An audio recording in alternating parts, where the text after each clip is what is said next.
All right, welcome everyone. Give us a second as folks join here, but welcome.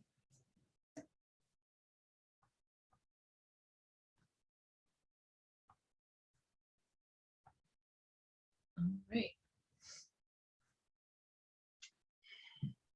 So we do have quite a few people registered for today's webinar. So I'm going to give us just another minute or so as folks trickle in, but welcome. You are in the right place for the Pivoting to Procurement Market Research Tools webinar. My name is Isabel Crome. I am a startup business consultant here at the Temple Small Business Development Center. Okay, good. Folks are joining. The Temple SBDC helps small businesses start and grow. We provide free one-on-one counseling and a variety of low to no cost webinars like this one. We are proud to be part of a nationally accredited network of SBDCs with over 1,000 centers across the United States. You've joined us today for Pivoting to Procurement Market Research Tools. This is the third in a series we're doing on government and corporate procurement. A copy of today's deck and a link to the recording will be sent to all attendees. You'll notice you've joined in listen only mode. We encourage you to participate by asking questions in the Q&A feature. You can also post in the chat if you'd like. I'll be monitoring both the chat and the Q&A for questions as they come in. We will have time for a Q&A at the end as well, but definitely feel free to ask questions in the chat if you need clarification or anything as we go along today. I'm very glad to have with us today Maureen O'Halloran-Herzig, who is our procurement specialist here at the Temple Small Business Development Center. She does a fabulous job on all kinds of work related to procurement, including, she's also our financial analyst, but as a center's procurement specialist, she works with clients on many aspects of the procurement process, whether that's assessing procurement readiness, identifying markets and opportunities, specialized market research, like what we're going to go into today, as well as certifications for disadvantaged business enterprises. So I'm going to hand things over to Maureen, and I'll be here monitoring the chat and the Q&A. I encourage everybody to take advantage of being here in a live setting to ask any questions that you have. With that, I'll pass things over to Maureen. Great, thank you so much, Isabel, and thank you all for joining us. It looked like we had a great registration list today, so I do hope that everyone's able to get something out of today's session. We do have a lot of information, so I know that it may feel like we're going over things very quickly. So what I will do before the end of the session is drop my email address into the chat. That way, as you are making your way through these tools after today's session, you can certainly feel free to reach out to me in the event you have any questions. And I'm going to be perfectly honest and say that I am not the most technically savvy person in my life. And with that said, I find most of these tools very user-friendly.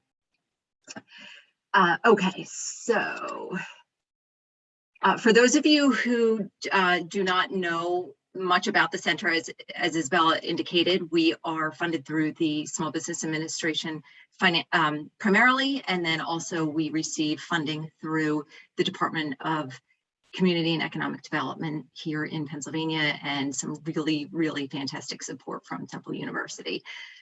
And we provide services that help businesses start, grow, and prosper. So today we're going to talk a little bit about market research, specifically government market research, and why this tool is helpful in helping you just decide not only if you are interested in going for government procurement opportunities, but also where to even look to see where your market might be within those entities. So market research, it's the process of gathering information about your target customers' needs and their spending habits. And one of my favorite things about government procurement is that, unlike industry, this information on public spending is usually relatively easy to find because it is our money that is being spent. This is all taxpayer money, and as a result, agencies need to be very transparent, which makes my job looking at markets and steering people in the right direction much easier, I think, than looking at general, industry trends without that information. The biggest thing really with this is knowing where to look. So some of the questions that you might want to ask is, okay, what agencies are even, usually the first question I get is, does the government buy what I am selling? And the answer almost, and I'm using words very carefully here, I'd say yes. There are very, very few things that governments somewhere do not buy. I have seen things on procurement forecasts such as cow cadavers. There are agencies that purchase haircutting services. It really runs the gamut. So when we talk about government procurement, we're not just talking about the Boeing Airlines and the Department of Defense. Our troops need to eat. They need clothing. There's nuts and bolts. I mean, you name it. I would be very hard pressed to find something that they do not buy. So the question then becomes, where, who in the government is purchasing what I am selling? And one way that we are able to do that, to track spending easily, is through your NAICS code, especially at the federal level.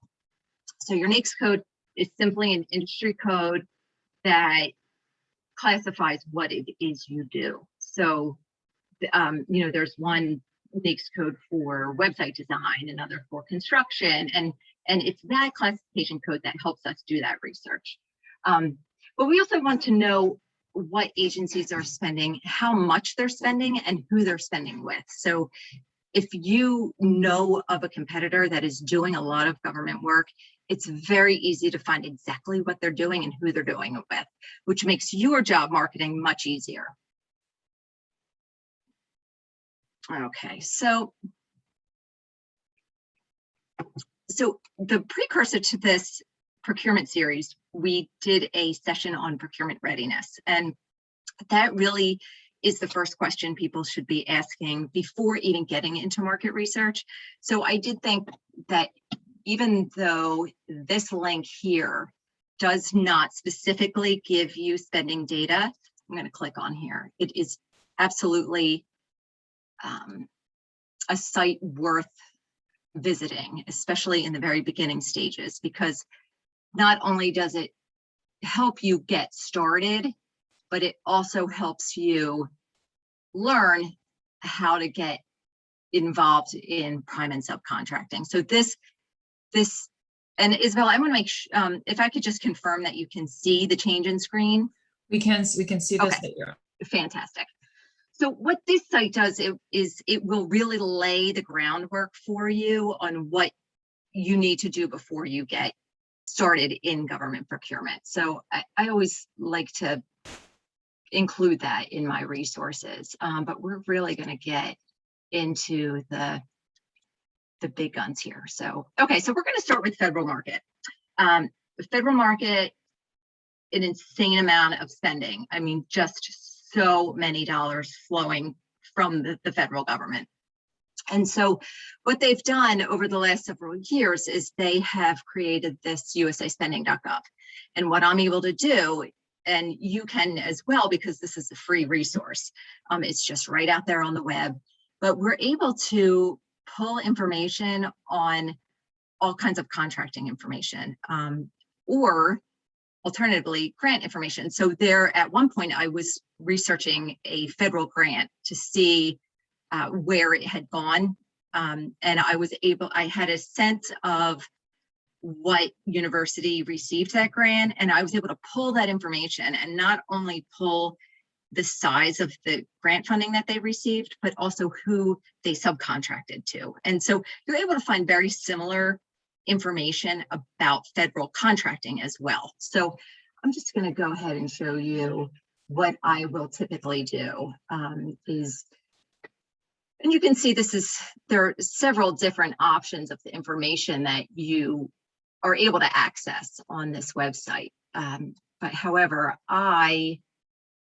when I begin working with a client, we will identify their NAICS code, and I will immediately come to this USA spending, and I will go into the award search and search the advanced search.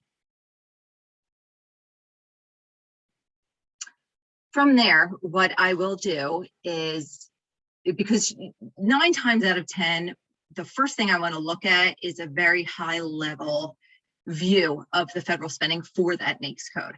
So what I will do is search the last complete fiscal year. So we are just ending on September 30th, the current fiscal year for the federal government. So I'm going to hit fiscal 20 because that's going to give me a full spending cycle for a year.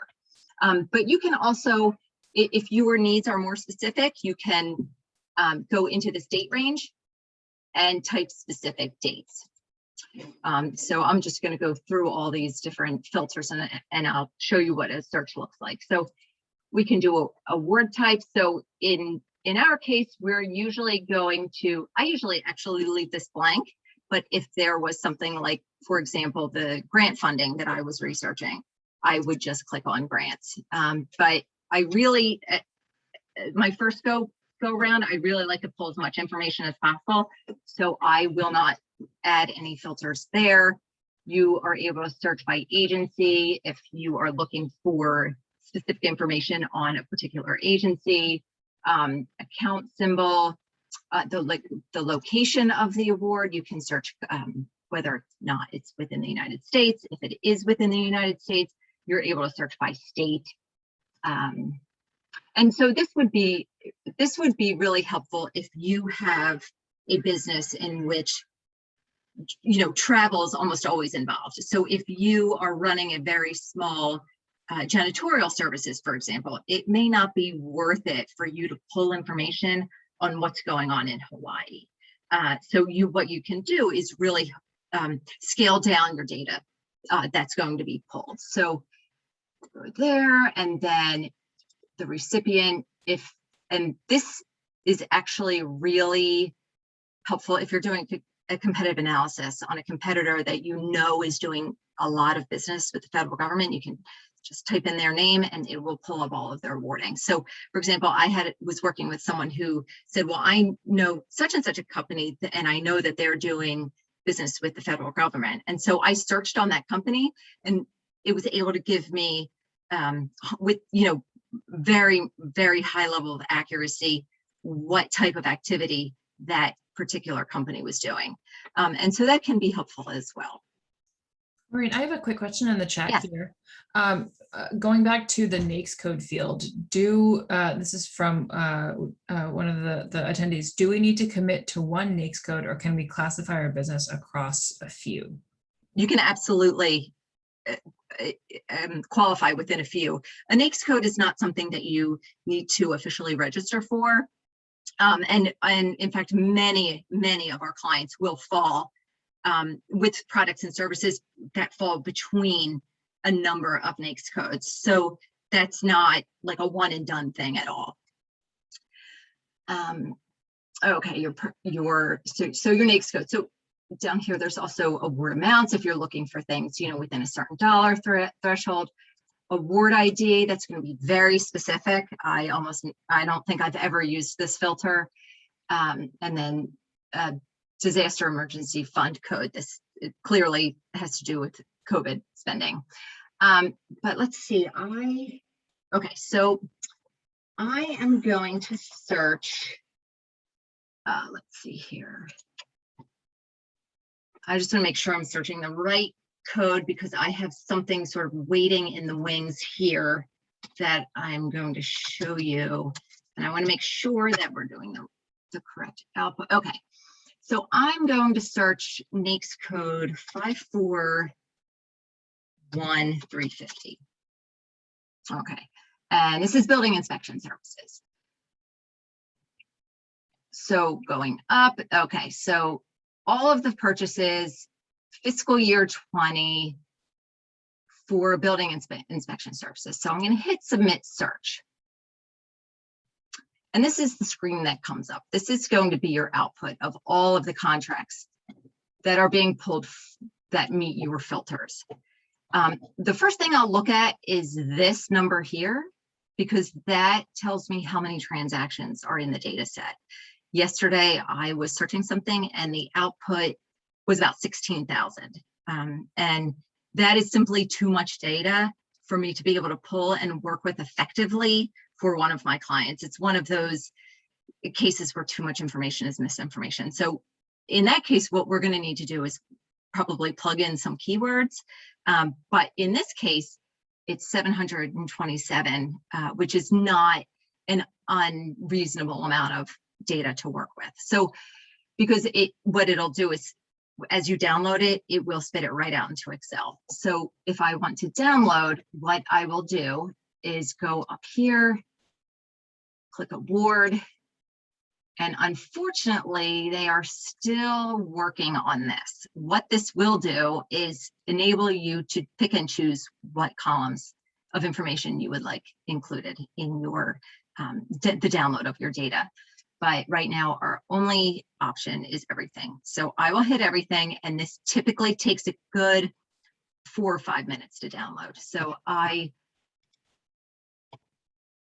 pulled this previously, and this is what the output will look like. It's messy, as you can see. It is very messy. There is a lot of information here that you might not necessarily find useful, especially when what you're doing is really just gauging the size of the market. So if I'm going to be sending this to a client, what I like to do is clean up the data significantly and make it into something that they can use. So I will focus on the following columns. K, L, and M will indicate the size of the award. And then also, which is always really important to me, is X, Z, and AB. Now, this is the, no, I'm sorry, V over here. Okay, this is the agency that made the award. This is the sub-agency within that agency that made the award. And then this is the office within the award, within that sub-agency. So what I'll do is throw a filter into Excel. And I'll search by agency name. And then what it will do is sort everything, and I'm much more easily able to see what agencies are doing. And then from there, I'll split it out. I'll auto sum each agency to see the size of spend. And then from there, we can start really analyzing things and understanding what type of spend is going on with those agencies. So that is USA spending. And again, the output of data can be very messy, but if you are savvy with Excel, it can just be a real quick cleanup, maybe about 5 minutes or so. Okay, so that is really the first pass for federal spending in what I do to really take a look at the big picture of spending. Always my first stop is usaspending.gov. Now, SAM.gov, some of you may be familiar with SAM.gov. SAM is the Systems for Awards Management, and it is where all federal award recipients must register prior to receiving an award. Basically, it's the place where the federal government can find you and your banking information so that when it comes time to pay you, they know where to send things, because gone are the days of the paper checks. So SAM has actually grown significantly over the last few years to include several other functions, one of which being everything that had been going on in FedBizOps, which was where federal federal contracting opportunities had been posted. So now SAM is really the place, it's just one central hub where you can go and find a lot of information. So you are able to research contracting opportunities. So this is one place you would want to go to find upcoming opportunities. And that is one way that you can research your market, but that's very reactive. If you're looking to get into the agencies and start creating relationships, then you're going to need to take a look at a much higher level. That said, if you are actively contracting and you are making inroads with those agencies and you're taking care of all of your active marketing, you certainly would want to go there to keep an eye on what's going on. So I will typically use this website for the contract data. Specifically, I will pay attention to two of these contracts or two of these reports here. So up here, you can get very standard reports, administrative reports. I really don't spend a whole lot of time up here. I'm usually down here. So this top 100 contractors report will show you, I have it. I'm going to pull it up. I have it here saved. The top 100 contractors report will show you who the top contractors were with the federal government for a particular fiscal year. So right now, the most recently available is fiscal 20. And as you can see, there are several tabs. So this is going to be the top 100 across the federal government. So this is where we're going to see our Lockheeds, our Boeings, a lot of the really, really big players. But what I really like about this report is that it breaks it down by agency. So if you know that your particular product or service lends itself to a very high need to, the Department of Justice, for example, you can go in and see who these big players are.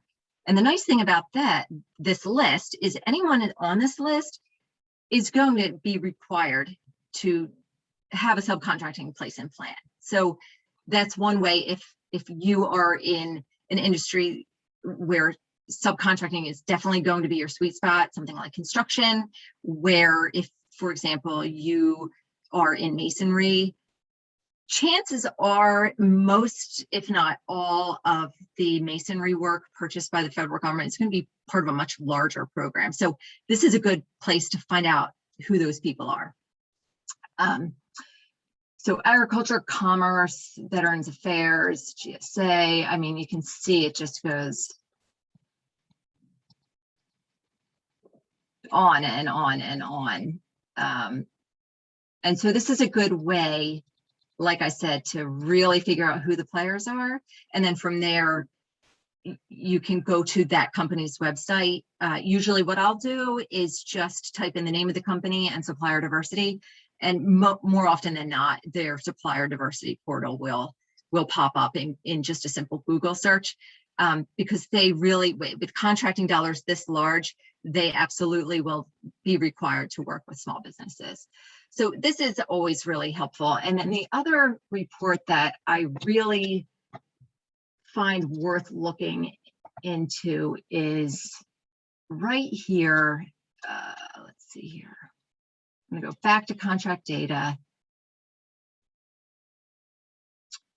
This small business goaling reports, which ends up looking like this as you pull it. What this does is it shows the reader how all of the agencies are performing on their small business goals. So as you can see, it starts with the Department of Defense, and the way that this is printed, it's a little bit awkward to read in that. So we see the Department of Defense up here, and it's got, their total small business, actions and dollars.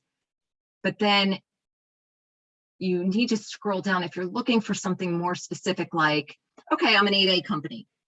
I want to see what agencies are really making 8A participation a priority. You kind of have to scroll down. You'll see the Department of Defense, which is the top of the list at the report. Their 8A isn't on, their 8A goaling information isn't listed until page 8. So you just kind of have to look around sometimes for a couple of minutes to figure out what you're looking for. But this is really helpful, again, if you are, even if you don't fall into any of the socioeconomic classifications that they track, this is small business. So this would apply to any small business. You can really, it's going to, for each different type of company, you're going to be looking at different information, but this is applicable to all small businesses. So this is an interesting report, because not only does it include the number of actions, but also the dollar amounts and the percentage. So you'll see, for example, the Department of Defense, okay, over 43,000 8A contracts. That's pretty impressive. With this, 11 billion with a B, over $11 billion. And their percentage was 3.4%. So you're looking at, for example, if you're looking for agencies that have a high percentage of 8A participation, you're going to want to pay attention to this column on the right. However, you are going to need to sort of also take into consideration these other two columns, because, for example, so we're going to look at these numbers, right? These are all pretty big numbers. The 3% is not huge, but the actions and the dollars are pretty large. But if you go down to, Commodity Futures Trading Commission, well, they're almost at 12%. They're at 11.8% of their transactions, right? But if you look at the dollar amount and the number of actions, it's not very big. So you could take that information and sort of pair it with the USA spending information, and that will help you position yourself to get in touch with what agencies you feel are the best fit for you. So I do try to pull this each year as they update it. So this is a good resource to help you understand how small business friendly each agency is, and if they're putting their money where their mouth is. So you'll see on this report, SBA does an incredible amount of business with small business, and the Veterans Affairs does an incredible amount of business with veterans. So it's really an interesting way to see what, what the agencies are doing and how they're delivering on their goaling. So that is another thing I use. So most of these, can be used in conjunction with other reports. Small business goaling we just covered, and there is the government contracting through SBDC Net, which is really helpful. And I just want to pop in for 1 sec. I've got another question in the chat, Maureen, which I'm sure we could answer in the chat, but I thought it might be useful for other folks. Could you define what a disadvantaged business is? Yes. So the disadvantaged business at the federal level is defined as not only, so there's a couple criteria. There used to be many years ago the small disadvantaged business certification, and that no longer exists. But what that certification is looking at the socioeconomic characteristics of the business owner together. So some of you may have heard of, at the state level, like a minority-owned business certification or a woman-owned business certification, where the criteria really depends on, the race of the owner, or the whether or not the owner is a woman, Whereas the disadvantaged business will also take a look at your personal economic situation. And so while the small business disadvantaged business certification no longer exists at the federal level, it is still used, like that criteria is still used in the 8A certification. So it really is a combination of, do you identify with, any of these particular categories in terms of minority participation, and then also, are you, does your personal net worth fall below, X amount of dollars? Okay, so, and we are actually doing a certification roundtable next week. So if anyone is looking for more information on that topic, please join us. Okay, SBDC Net. This is also a great resource that I have to thank Isabel for, because this is just, it seems to be like the mother of all resources. This is also another website that you're able to access for free.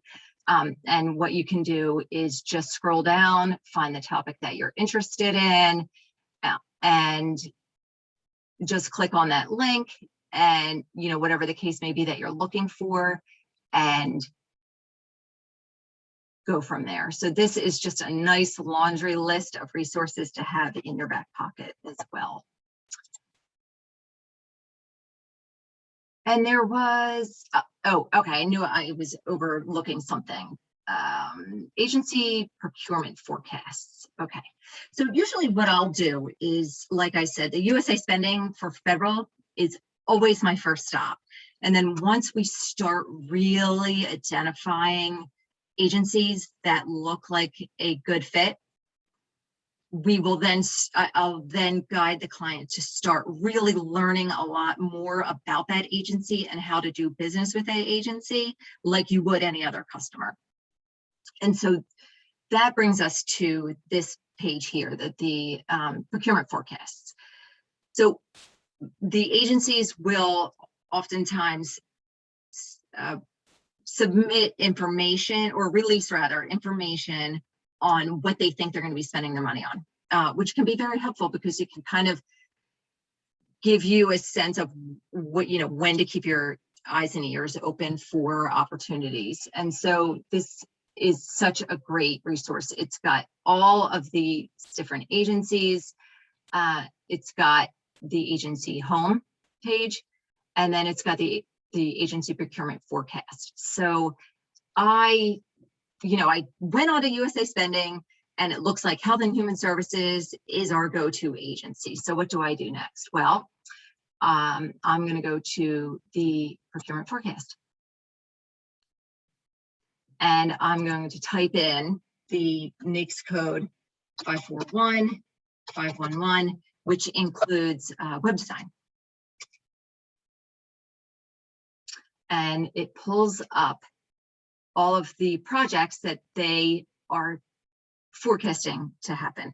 Now, as you can see, it's not entirely up to date, but it can give you a really good sense of what,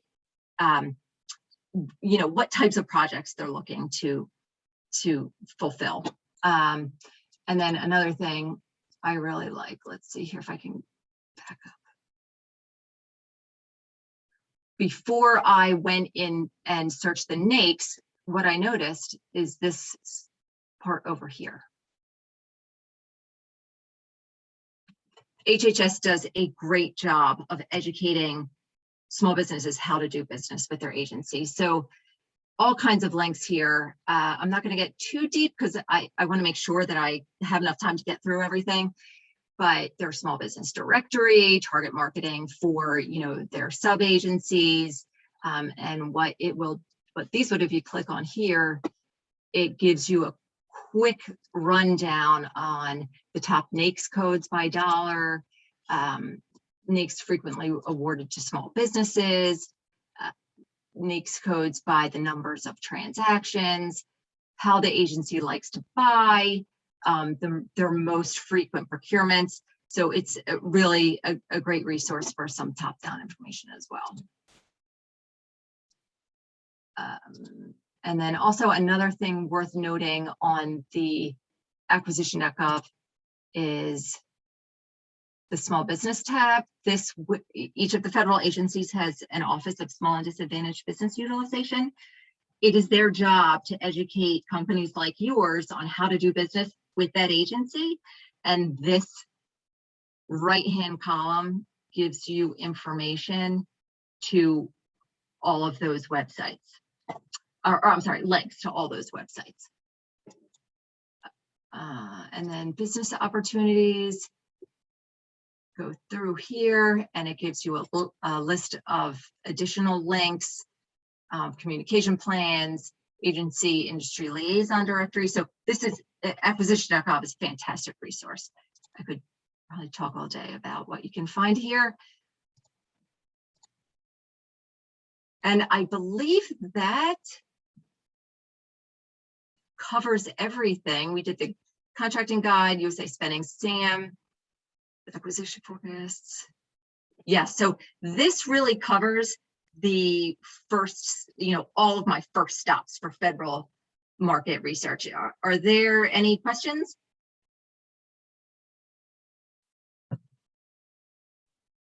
Just a reminder that you can throw your questions into the chat, or you can also enter them into the Q&A.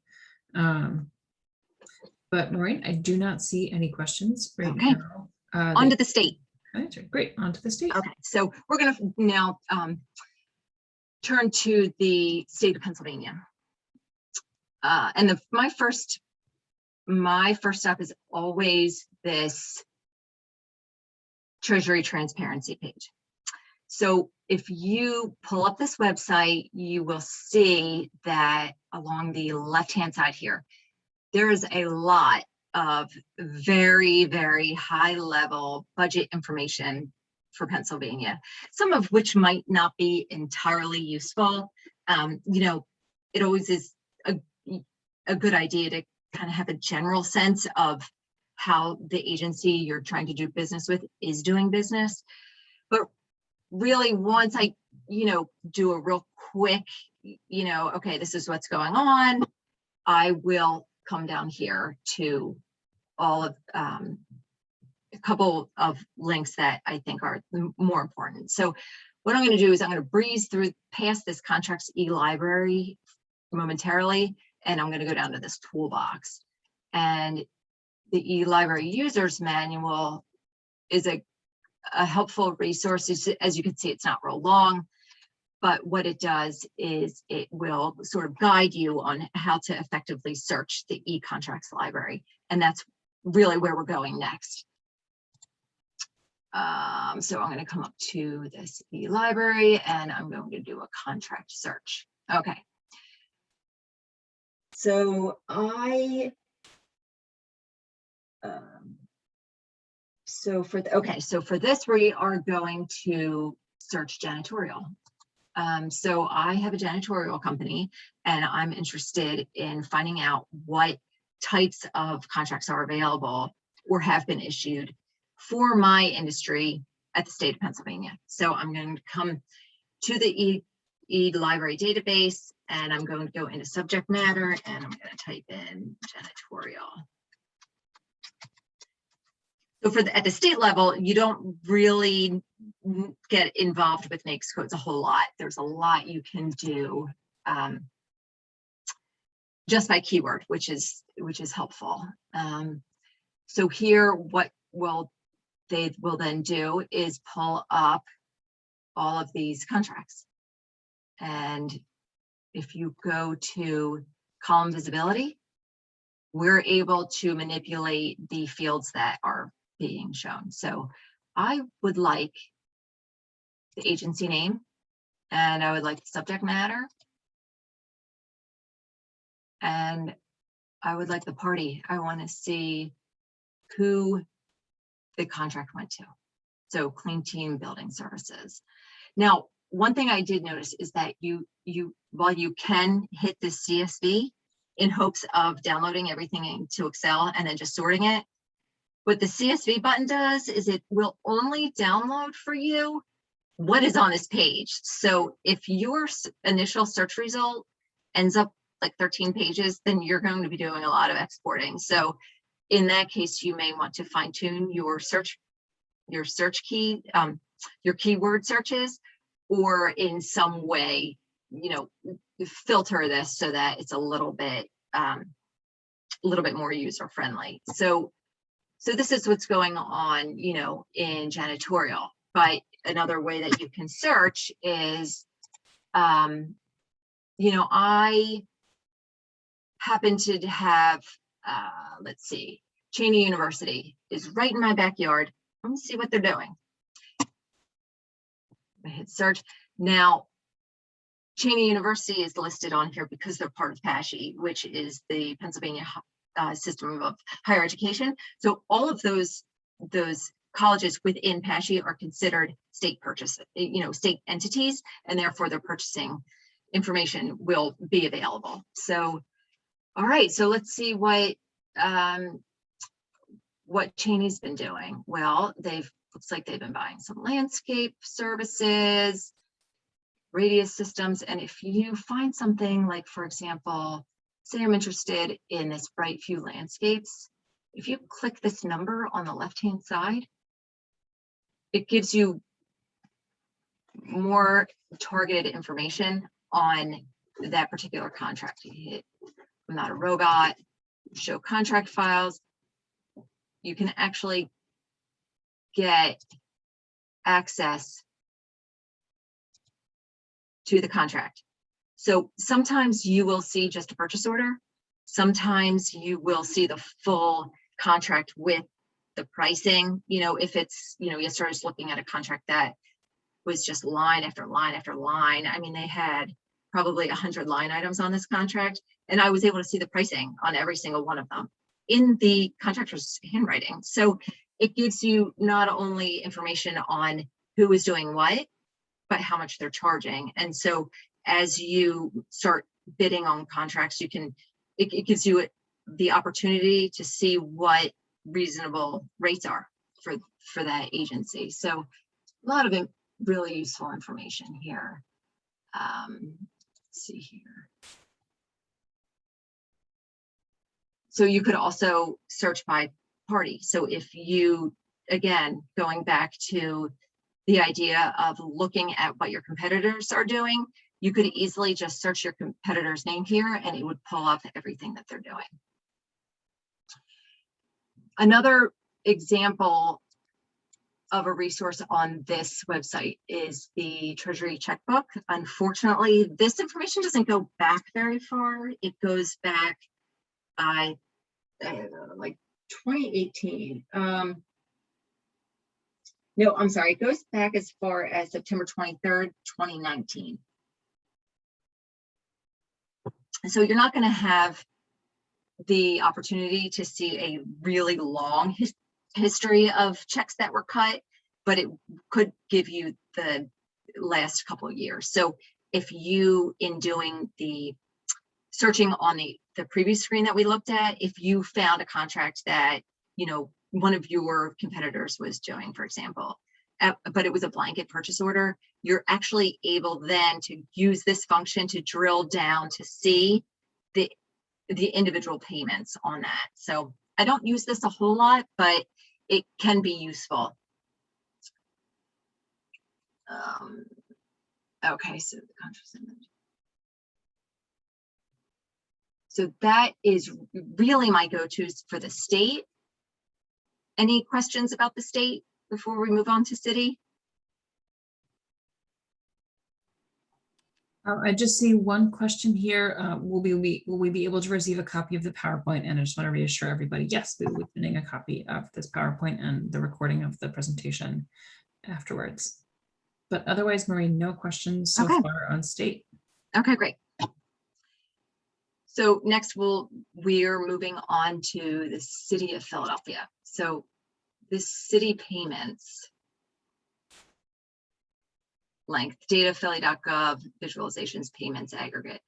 This is often where I will make my first stop, because what it does is shows you some really broad aggregate information on the different, different spending filters through, throughout the city. So you're able to filter in many different ways. So for example, I am interested in looking at, I worked with someone not long ago who was interested in determining what types of things the fire department was spending on. So you go into the total transaction amounts by department, click on the fire, and then down at the bottom here, it will pull all of that contracting information. And if you click these three little bars here, you're able to download that into Excel. And then what you can do is sort it. I can actually, what you would want to pay attention to initially would be, so again, it's not very pretty, but it is useful once you clean it up a little bit. So it would just make that into currency.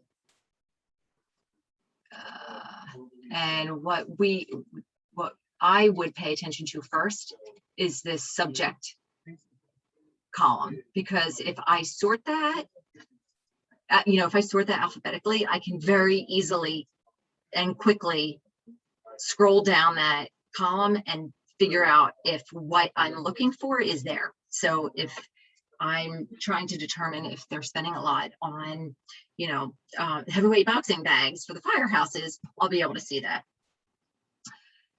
And then you can also, once you sort your particular industry or,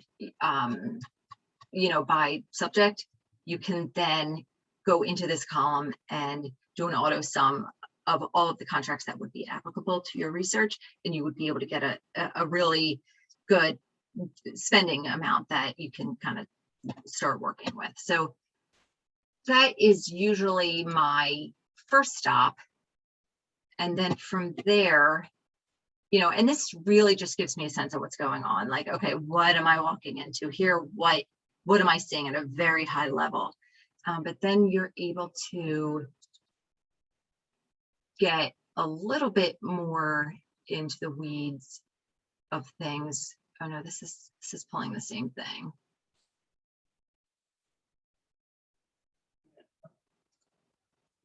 Thank you. I appreciate your feedback. That is appreciated. Oh, you know what? Okay. Okay, open contract data. I'm actually going to have to pull this up. It looks like the link that I put.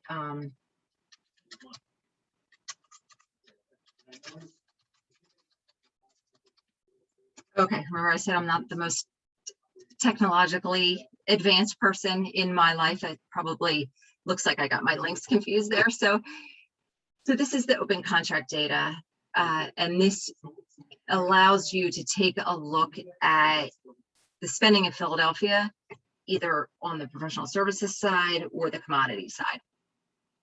So we're going to just do a quick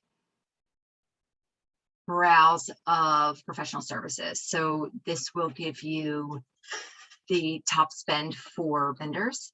Again, this is a great place to look for potential prime contractors that you can market to as a subcontractor.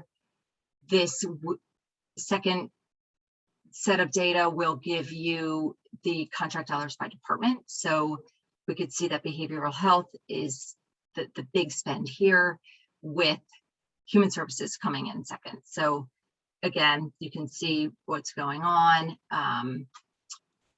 And then in relation, what these other agencies are doing. And then the third option is the contract dollars by type. So architect and engineering, where does that, this, as you can see, the type in this particular data set very much reflects the by department. But if you look down in the non-behavioral and non-health and human services categories, you can get a sense of what what other spend is going on. And then from here, you're also able to search, and I believe I was searching janitorial again yesterday. No, that's not it. Okay. All right, so I'm going to search water and see what happens.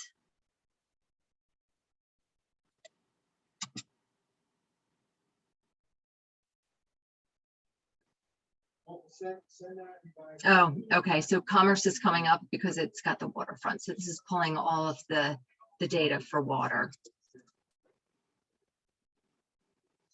And unfortunately, it does not look like you are able to download this. So you would have to kind of scroll through, but it does give you a really good sense of what they're doing and who they're doing it with. Okay, let's see what is next.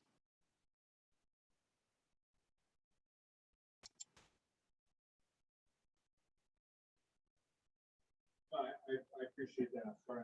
The Contracts Hub, this is very much like FedBizOps. This is where you go for the city of Philadelphia to determine what their upcoming spend is. Any solicitation that is out there on the street waiting for responses, you're going to find here. And so you're able to filter by concessions, professional services, public works, supplies and equipment. You can filter it by size and then also by solicitation type. Then this is a link. Let's see here, the economic opportunity plan dashboard. This provides information on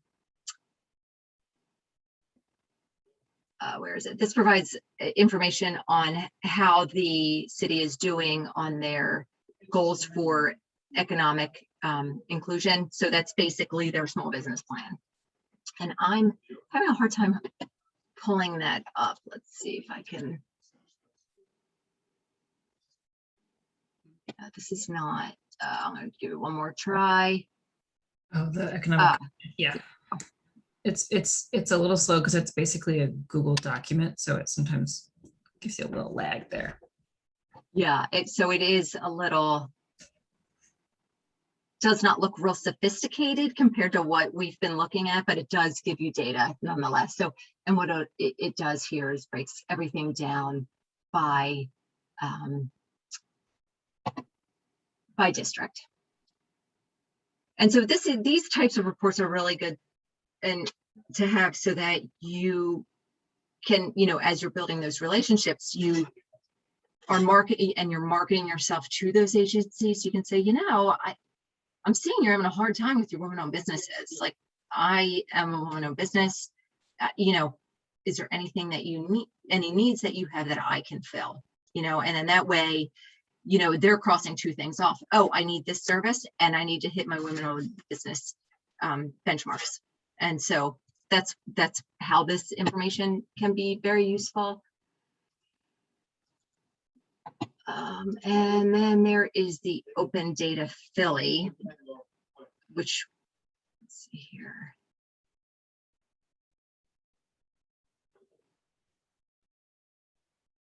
Let's see.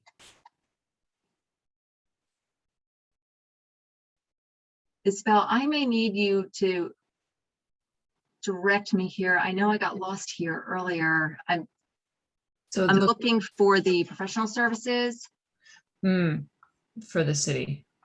Where did so this page, as you can see, allows you to access a lot of different data sites. Yeah, and it's a nonprofit data set collection. So it's a the one that I think it was at the very bottom of one of these. Now that I think of it. If you go to the top of that page, there's a search field and you can search for professional services and it'll come up with a CSV that you can download a professional service. There we go. That is exactly. Thank you. Absolutely.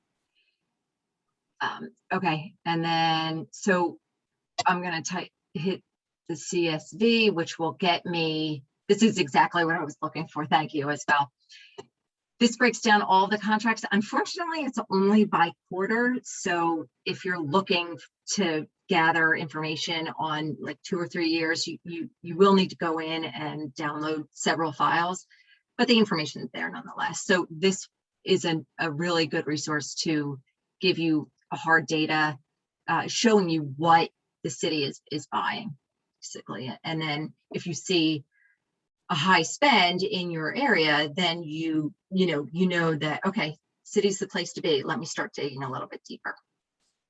And I think that's it. And that gets us to 4:55, which I was a little bit nervous that I wouldn't have enough time. So I'm able to stay on if there are any questions. I don't have a hard stop at 5.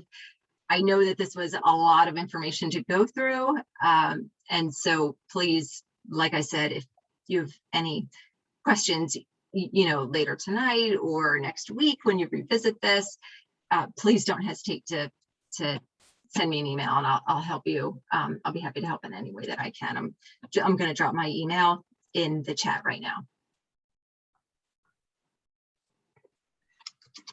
I'm going to, after Maureen drops it in the chat, I'm going to drop a link to a survey for today's webinar.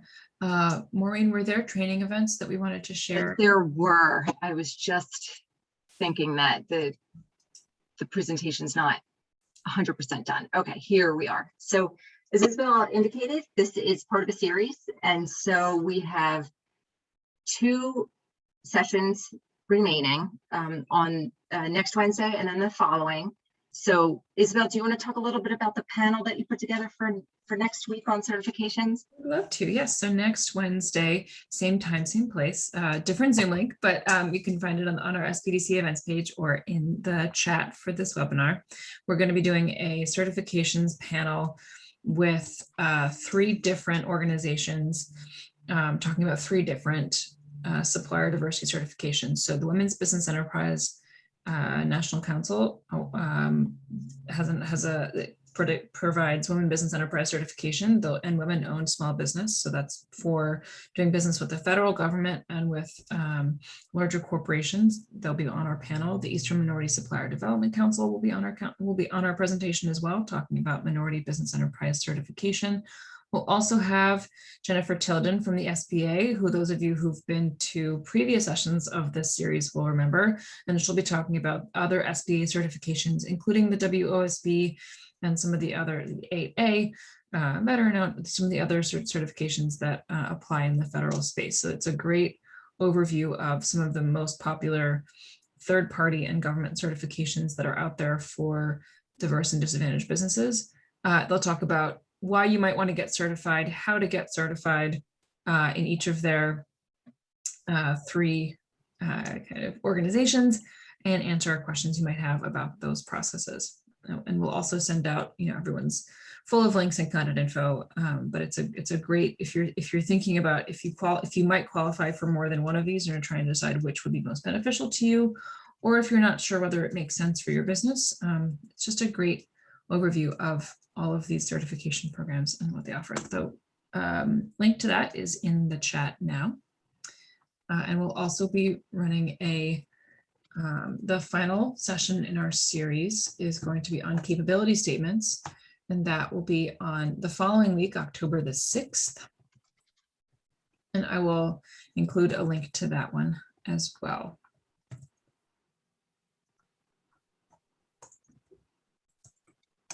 Okay, as you can see, I'm doing a little bit of research here. Someone had asked if Temple University has a small business office. What I did was I dropped into the chat information on Hassan Moore. On that page, if you follow that link on that page, you will find his contact information. He's fantastic. He really is a great person to work with, and what he'll do is work with you to teach you how Temple University is working with small and diverse businesses. I am going to need to do a little bit of research for the hospital because to be perfectly honest, I don't have that information off the top of my head. I'm just doing a quick Google search here. I do know that the Temple University Supplier Diversity Office does accept a variety of certifications, including the Enterprise Centers, MBE and DSBE certifications, KUCP, NMSDC, SEPTAs, Women Business Enterprise, as well as the National Gay and Lesbian Chamber of Commerce certifications. There's tons of, so Temple University does, and there are lots of certifications accepted. And I am going to drop in the chat what looks like is going to be the best place to start for Temple Hospital, or Temple Health rather, the supply chain services.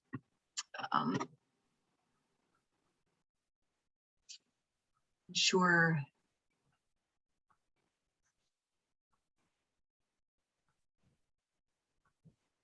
I think so. That was the only question in the chat or in the Q&A. I don't see any other questions in the chat at this point, but feel free to drop them in either place if you have questions. Okay, and I am getting to the link to Temple Health.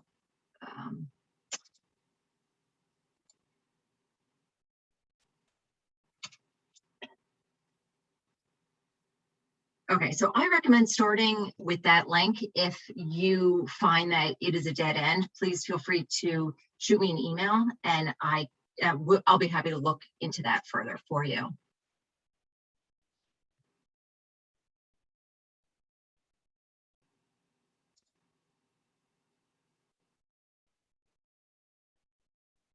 And yes, I believe, Isabel, that covers all of the outstanding questions. I believe it does. Maureen, I'm just going to copy that link that you sent into the chat for all attendees. Looks like it just went out to panelists. So I'm sorry. So everyone should be able to see that link. And you know what? Looks like I need to. Everyone. Okay. This is Hassan's information. I would apologize for that. Awesome, thank you. And I think I sent the links to our upcoming webinars to everyone. Yes, I did. But that I believe is also going to be in the follow-up email, a link to the future sessions of this series. Yeah.